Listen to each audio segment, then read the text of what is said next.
Buenas tardes, estimados televidentes. Gracias por estar con nosotros, gracias por su fidelidad y estar presentes en esta nueva edición del programa televisivo Economía y Sociedad a cargo del Centro de Estudios Superiores Universitarios CESU de la Universidad Mayor de San Simón. En esta ocasión, en esta oportunidad, está con nosotros la doctora Sarela Paz Patiño. Ella es docente y también directora del posgrado de Sociología. Sarela, un gusto, muy contento de tenerte en el programa. Gracias por la invitación, un saludo a quienes siguen tu programa. Con Sarela vamos a retomar el tema de la sentencia que el pasado miércoles 15 de mayo emitió el Tribunal Internacional de la Naturaleza, estableciendo, como ya sabemos, que el Estado Plurinacional de Bolivia ha violado los derechos de la naturaleza y también de los pueblos y naciones indígenas en el caso de la construcción de la carretera a través del Timnis. Sarela, ¿de qué trata la sentencia que emitió este Tribunal Internacional? En concreto, la sentencia trata respecto de cómo este proyecto que tiene el gobierno de construcción de la carretera Villatunari-San Ignacio de Mojos está vulnerando los derechos de la Madre Tierra. Concretamente uno puede decir, bueno, ¿y cómo se vulneran? ¿En qué consiste esta vulneración de los derechos de la Madre Tierra? En la Declaración Universal de Derechos de la Madre Tierra, que dicho sea de paso, es una declaración suscrita acá en Cochabamba, en Tiquipaya, por varios miembros de la sociedad civil que vinieron y algunos representantes de Estado que estuvieron. En esa reunión el gobierno boliviano era no solamente un representante del Estado boliviano, sino también un impulsor de lo que es esta Declaración Universal de los Derechos de la Madre Tierra. Ahí se conceptualiza lo que significan los derechos de la Madre Tierra. Los derechos de la Madre Tierra supone establecer un conjunto de políticas que impliquen la renovación, el respeto a la renovación de los ecosistemas de vida que tiene la naturaleza. Esto básicamente es el núcleo de lo que serían los derechos de la Madre Tierra.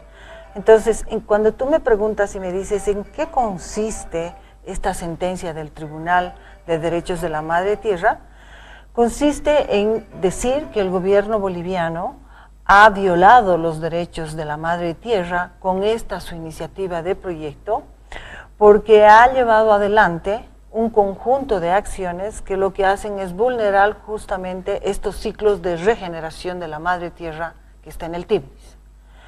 La ciudadanía podría con justa razón preguntarse y decirse, pero ¿por qué lo ha hecho si todavía ese proyecto no es una realidad? Y lo que debemos decirle a la ciudadanía como modo de información y de reflexión es que ese proyecto es una realidad en partes, en partes. ¿En qué sentido es una realidad? En el sentido de que en ese proyecto se ha consolidado ya el tramo Villatunari-Isinuta, que es el tramo 1. Ese tramo está totalmente construido, es una carretera con amplias especificaciones de carretera consolidada. El otro tramo, que es el tramo 3, que era San Ignacio de Mojos, Monte Grande. Monte Grande fue, en momentos de los años 80, uno de los últimos asientos de las empresas forestales que ingresaron a Bosque de Chimanes con las concesiones que les dio el gobierno de Banzer en los años 70. Entonces era como el último confín de ese bosque allá por los años 80. Obviamente hoy día Monte Grande se puede llegar por camino. Entonces este era el tramo 3 y ese tramo también ya ha sido intervenido por el gobierno. Pero lo que interesa resaltar son dos cosas en relación a esta idea de que está vulnerando los derechos de la Madre Tierra porque está afectando sus ciclos de renovación, de regeneración, es porque el tramo que ya pertenece al tramo 2, el tramo que va de Monte Grande a orillas del río Sécure, a la altura de una comunidad llamada Santo Domingo, es un tramo que pertenece al tramo 2. Recordemos, el tramo 1 es Villatunari-Isinuta, el tramo 2 es Isinuta-Monte Grande, el tramo 3 es Monte Grande, San Ignacio de Mojos. En el tramo 2 de Monte Grande ha hecho el tramo y la construcción de un terraplén de carretera hasta el río Sécure, llegando a la comunidad Santo Domingo, por un lado. Y por otro lado, de Isinuta ha ingresado al parque por el río Isiboro, construyendo un puente en el río Isiboro, seguidamente un puente en un río menor que se llama Ibuelo o Ibuelito, localmente se le llama a la gente Ibuelito, y un tercer puente en el río Cesaxama, que es un río, ambos el Ibuelito y el Cesaxama son afluentes del río Isiboro. Entonces ha construido 3 puentes ya sobre el tramo 2. En realidad, el tramo de mayor conflicto de este proyecto que tiene el gobierno es justamente el tramo 2. ¿Por qué? Porque como todos saben, lo voy a volver a repetir, es un territorio indígena, pero también es un área protegida. Entonces, la gran discusión siempre estuvo en el tramo 2. El gobierno ya ha empezado a intervenir sobre el tramo 2. El tramo 2, además, ya tiene una afectación antigua. Es una afectación que data, como dice esta sentencia del tribunal, data de los años 70. En realidad, la sentencia del tribunal recopila información que se ha trabajado sobre la zona. Por tanto, esta intervención data de los años 70, cuando las primeras olas de colonización ingresan a la zona por una senda que estableció ya la empresa petrolera en los años 60. Entonces, esta afectación que se hace con el proyecto es una afectación no solamente sobre las 2 áreas anteriores, sino y en especial sobre el territorio indígena y parque nacional.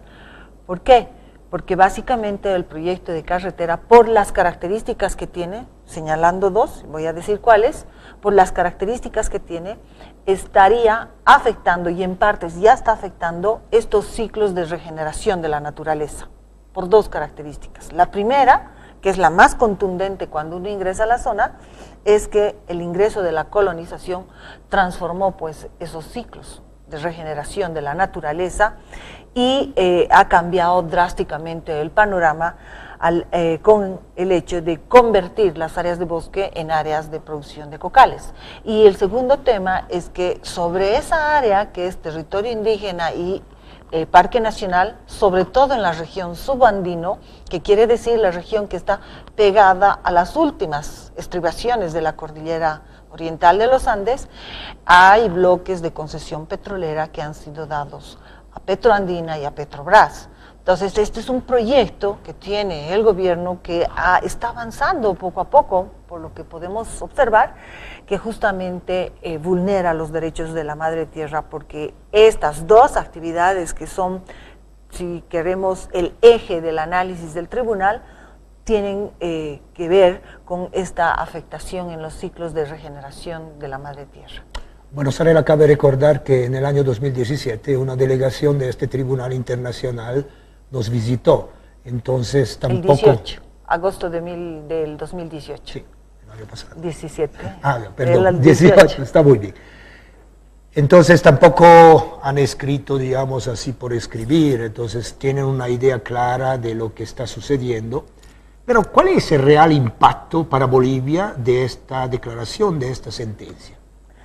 El real impacto de esta sentencia la debemos señalar, en mi opinión, de la siguiente manera.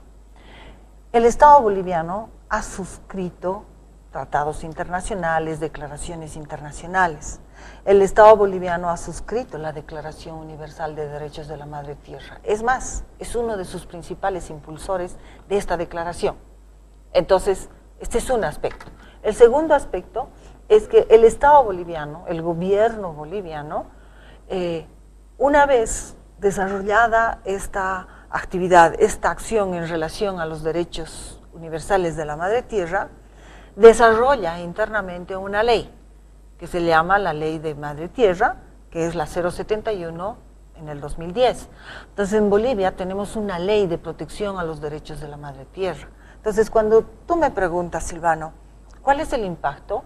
En realidad el impacto es doble, porque el Estado boliviano, al haber suscrito una Declaración Universal de Derechos de la Madre Tierra, está desconociendo los propios acuerdos, que él está haciendo como Estado al suscribir un tratado internacional, ¿no ve?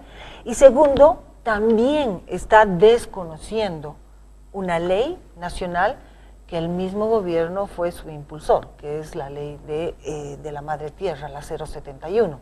Entonces, las implicaciones para el país son implicaciones fuertes en el sentido de que tenemos un gobierno, en este caso que representa al Estado, que justamente está desconociendo, haciendo caso omiso respecto de aquellos tratados con los cuales él mismo se comprometió.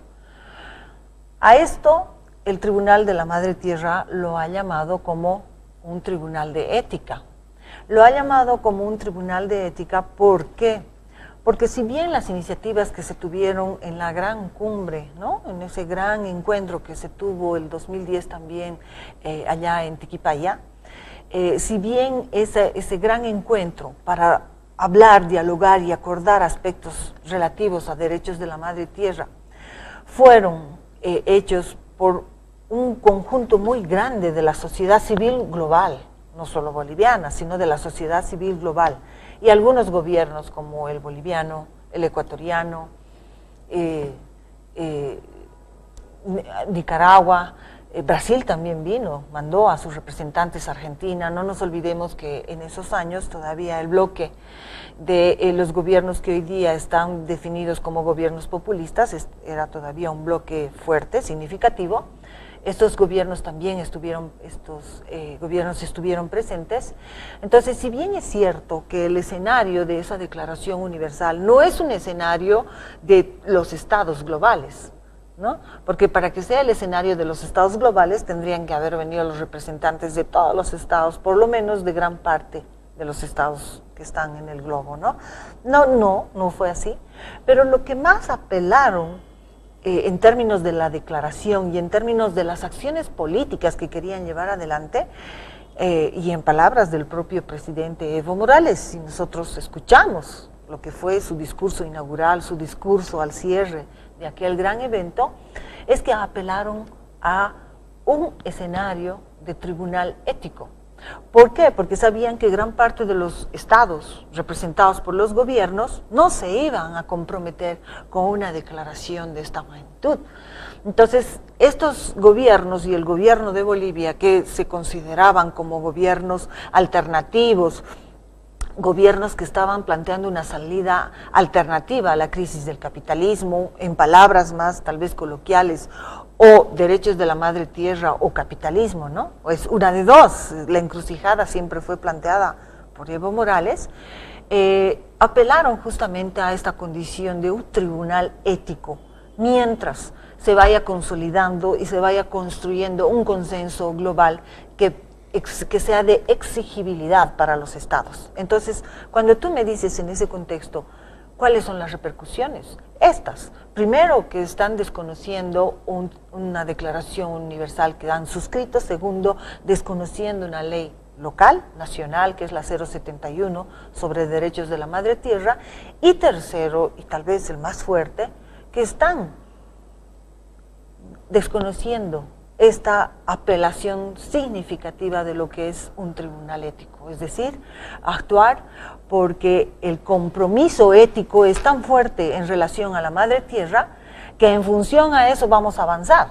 La verdad es que cuando hablamos de estos temas o de temas que son nuevos para las sociedades, muchas veces su origen, su génesis está ahí, en las voces éticas que señalan un problema de afectación global, no de afectación particular, sino de afectación regional, global, y que supone que justamente la resolución de esa afectación, en primera instancia, no pasa por los circuitos de poder, porque los circuitos de poder están comprometidos justamente con esa afectación, sino más bien pasa por estas decisiones y acciones éticas que vienen en gran parte de la sociedad civil, pero que también pueden venir de algunos gobiernos que se leen a sí mismos como gobiernos progresistas, gobiernos que renuevan estas olas civilizatorias que tenemos en el mundo. Entonces es un desconocimiento de un aspecto ético, moral, que posiblemente permitió posicionar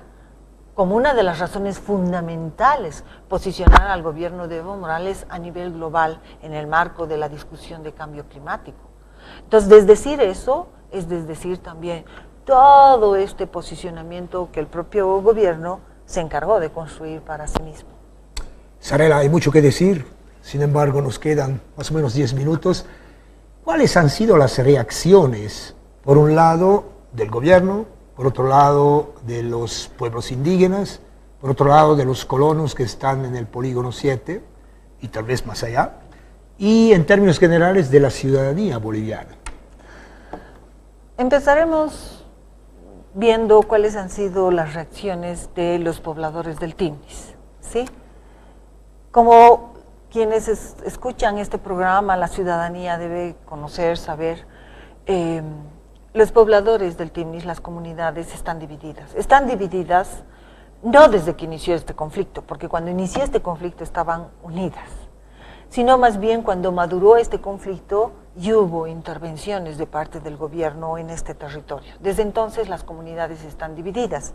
En ese sentido, las reacciones de las propias comunidades han sido dos. Una, primera, que es de este conjunto de comunidades y dirigentes que forman parte de la denuncia, que han venido denunciando sistemáticamente cómo este proyecto de carretera les afecta en su modo de vida, les afecta en su percepción del territorio y les afecta en su posibilidad futura de seguir contando con este territorio. Por otro lado, comunidades que habiéndose deslindado de esta visión que en un principio del conflicto era común para ellos, habiéndose deslindado, consideran que el Tribunal de la Madre Tierra no representa a nadie, es decir, es una juntucha, por decirlo de una manera, de ONGs y de gente ambientalista internacional que no tiene ninguna condición de coacción sobre el gobierno, es decir, que no tiene ninguna capacidad vinculante en términos de sus sentencias. Ambos sectores, digamos, de comunidades y miembros de estas comunidades han reaccionado en estas distintas formas, ¿no? O sea, un conjunto haciendo un uso favorable de esta sentencia y mencionando que esta sentencia está resarciendo dos cosas.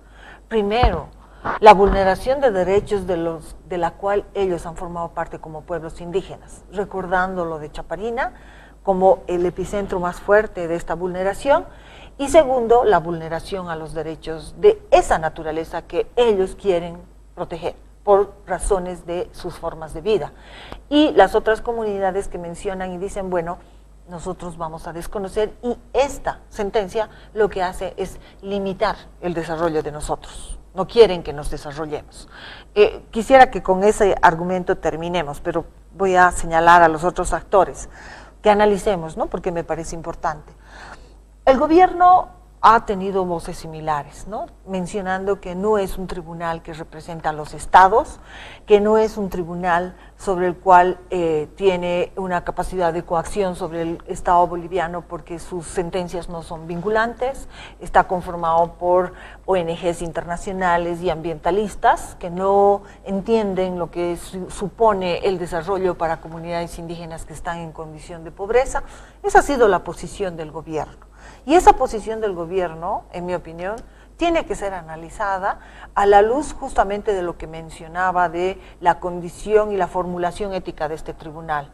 Es decir, 18 años, 9 años antes se afirmaba se hablaba de la pertinencia de un tribunal ético y de una salida ética a este dilema de o defender los derechos de la madre tierra o dar curso al desarrollo del capitalismo. Creo que esa afirmación que hoy día hace el gobierno tiene que ser leída a la luz de esto que el mismo gobierno dijo en un pasado. Por otro lado, tenemos también la reacción de los productores de hoja de coca, que son justamente parte del Polígono 7, de esta área donde han ingresado hace más de 30 años, y por supuesto ellos, con similares voces a los del gobierno, no es casualidad, forman parte de las coaliciones de poder del gobierno, consideran que este tribunal no tiene validez, justamente por no tener este factor coactivo, de tener este factor vinculante con el Estado. Y la población en general me parece que ha oído, ha escuchado, le parece bueno, favorable, porque es como un resarcimiento. Pero más de eso no ha pasado nada, no ha habido reacciones mayores, no ha habido voces de apoyo que hayan sido más contundentes o movilizaciones que caracterizó a este conflicto. Seguramente porque temas como el de narcotráfico o temas como el de las elecciones tienen bastante agobiada y, digamos, distraída a la población, ¿no? Pero en general este es el panorama de los actores y sus reacciones. Creo que tenemos un corto tiempo donde me gustaría que podamos hablar acerca de esta idea. Adelante, que dicen las comunidades de que esta sentencia del tribunal, del Tribunal de la Madre Tierra, lo que hace es limitar los deseos de desarrollo que tienen las comunidades. Yo voy a insistir en los varios argumentos que formaron parte de este conflicto en relación a la temática. Siempre he mencionado y he dicho que es una asociación arbitraria decir que la carretera va a traer desarrollo. Esa es una realidad a demostrarse, no es una realidad dada. Y los mejores indicadores, siempre he mencionado, es ver cómo están las comunidades que están indígenas, que están dentro del polígono 7 y aledañas al polígono 7, que ya están afectadas, no diríamos por una carretera, pero sí por un camino. Siempre he mencionado y he tenido la oportunidad algunas veces de tener un diálogo posiblemente algo tenso, pero sí diálogo finalmente con los miembros del CONISUR para decirles, si ustedes consideran que la carretera o el camino les va a traer desarrollo, ustedes que son de las comunidades indígenas que están aledañas, cercanas al polígono 7 o en su defecto dentro del polígono 7 y que ya están impactados plenamente por un camino, ¿por qué no están en buenas condiciones de desarrollo si el supuesto es que esta carretera, este camino nos va a traer desarrollo? Y esa es la temática que creo que se esconde detrás de esta afirmación, esta palabra que dice la sentencia nos limita en nuestras necesidades de desarrollo, porque la sentencia es clara y dice que se levante el proyecto de la carretera, que se garantice los ciclos de vida de ese territorio, que se respete los derechos de los pueblos, que se respete a los defensores de estos derechos de la naturaleza, que no se intervenga sobre ellos. Esas son las conclusiones de esta sentencia. Entonces, cuando este sector de comunidades dicen la sentencia va a limitar nuestro desarrollo, es que en el fondo están, en mi opinión, haciendo una especie de repetición del discurso que trae el gobierno, cuando en realidad y en los hechos concretos, y esto se lo puede ver yendo a territorio. A cualquier persona se le puede invitar a ir al territorio, los miembros del CONISUR, con los miembros del CONISUR se les puede hablar y preguntarles por decir algo. La comunidad de San Antonio de Moleto, que está sobre el río Moleto, que es un afluente del Ichoa, decirle, si es así, entonces tú, ¿por qué no estás mejor? Porque yo a tu comunidad llego por un camino. Me bajo, camino 10 minutos y llego a tu comunidad. O puedo decir también a San Benito del Isiboro, a las varias comunidades, ¿por qué no están mejores cuando ya tienen todo el acceso de caminos? Entonces, la relación de tener un camino y que el camino me va a traer desarrollo es siempre una relación muy arbitraria. Si tengo un poquito de tiempo, tengo memoria, una memoria siempre impactante cuando me tocó hacer una evaluación en la carretera Yucumo-Rurrenabaque, que es una carretera aledaña a la reserva de la biosfera Pilón Lajas. Esta carretera intervino sobre áreas de comunidades y regiones chimanes. Entonces siempre tengo en mi memoria la comunidad de Motacú, que se encuentra a 15 minutos del poblado de Yucumo. ¿Cómo viven? ¿Qué encontré cuando yo llegué a esa comunidad? Encontré una comunidad que no tenía tierra para producir, porque terminó cercada por la colonización. Y como no tenía tierra para producir y todas sus áreas de cacería ya estaban intervenidas por la propia colonización, iban a trabajar a Yucumo. ¿Qué trabajo tenían en Yucumo? Tenían el trabajo de prostitutas, las mujeres. Y en Yucumo, solía ir a Yucumo y lo que veía es hombres chimanes vagabundeando y alcoholizados. Si eso es desarrollo. Sarela, muchísimas gracias. Has aportado con muchos elementos para que todos nosotros sigamos reflexionando. que es lo que deseamos de aquí en adelante, ni siquiera solo para nosotros, sino para las generaciones futuras.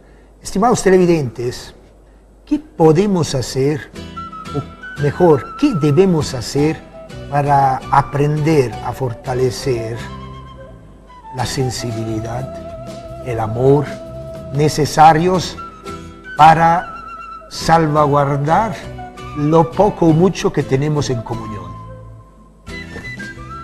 Esperamos que el programa haya sido de su agrado. Hasta una próxima oportunidad. Muy buenas tardes.